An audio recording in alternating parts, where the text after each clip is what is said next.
ಅಮ್ಮ ರಾತ್ರಿ ಏನ್ ಅಡ್ಗೆ? ನುಗ್ಗೆಕಾಯಿ ಬೇಳೆ ಸಾರು, ಹೆಸರುಕಾಳು ಪಲ್ಯ. ಹಂಗಾರೆ ಪ್ರೋಟೀನ್ಗೆ ಮೊಟ್ಟೆ ಇಟ್ಬಿಡು. ಮತ್ತೆ ಏನು ಮೊಟ್ಟೆ? ಆಲ್ರೆಡಿ ದಾಲ್ ಇದೆ, ಹೆಸರು ಕಾಳಿದೆ. ದಾಲ್ಸ್ ಆರ್ ರಿಚ್ ಇನ್ ಪ್ರೋಟೀನ್ ಅಲ್ವಾ? ದಾಲ್ಸ್ ಆರ್ ರಿಚ್ ಇನ್ ಪ್ರೋಟೀನ್ ಅನ್ನೋದು ಗೂಗಲ್ ಅಲ್ಲಿರೋ ರಾಂಗ್ ಇನ್ಫಾರ್ಮೇಶನ್. ಹೌದಾ? ದಾಲ್ಸ್ ಕಂಟೈನ್ ಮೋರ್ ಪ್ರೋಟೀನ್ಸ್ ಅನ್ನೋದು ಬರೀ ಅರ್ಧ ಸತ್ಯ.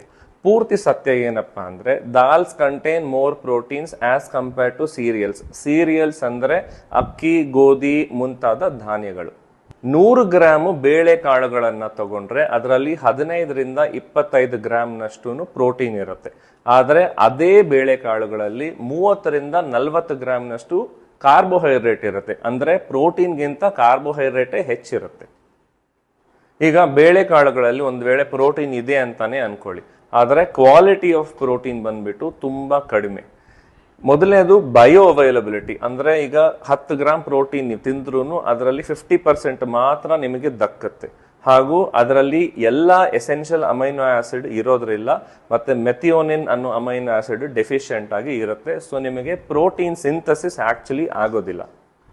ಅದರ ಜೊತೆಗೆ ಬೇಳೆಕಾಳುಗಳಲ್ಲಿ ಫೈಟಿಕ್ ಆಸಿಡ್, ಲೆಕ್ಟಿನ್ಸ್, ಪ್ರೋಟಿಯೇಸ್ ಇನ್ಹಿಬಿಟರ್ಸ್ ಮುಂತಾದ ಆಂಟಿ ನ್ಯೂಟ್ರಿಯೆಂಟ್ಸ್ ಇರುತ್ತೆ. ಈ ಆಂಟಿ ನ್ಯೂಟ್ರಿಯೆಂಟ್ಸ್ ಬಂದ್ಬಿಟ್ಟು ಗ್ಯಾಸ್ಟ್ರಿಕ್ ಡಿಸ್ಕಂಫರ್ಟ್ ಅನ್ನ ಮಾಡುತ್ತೆ ಹಾಗೂ ಮಿನರಲ್ ಡೆಫಿಷಿಯನ್ಸಿಯನ್ನ ಕಾಸ್ ಮಾಡುತ್ತೆ. ಅದಕ್ಕೆ ಹೆಚ್ಚಾಗಿ ತಿನ್ನೋದಕ್ಕೆ ಆಗೋದಿಲ್ಲ. ಬೇಳೆಕಾಳುಗಳಲ್ಲಿ ಸ್ವಲ್ಪ ಮಟ್ಟಿಗೆ ಪ್ರೋಟೀನ್ ಇರೋದು ನಿಜ, ಆದರೆ ಅದನ್ನೇ ಮೇನ್ ಸೋರ್ಸ್ ಆಫ್ ಪ್ರೋಟೀನ್ ಆಗಿ ಕನ್ಸಿಡರ್ ಮಾಡಬೇಡಿ. ನಿಮ್ಮ ಡೈಲಿ ರಿಕ್ವೈರ್ಮೆಂಟ್ ಆಫ್ ಪ್ರೋಟೀನ್ಗೆ ಅಡಿಷನಲ್ ಆಗಿ ಬೇರೆ ಸೋರ್ಸಿಂದ ಪ್ರೋಟೀನ್ ತಗೊಳ್ಳಿ.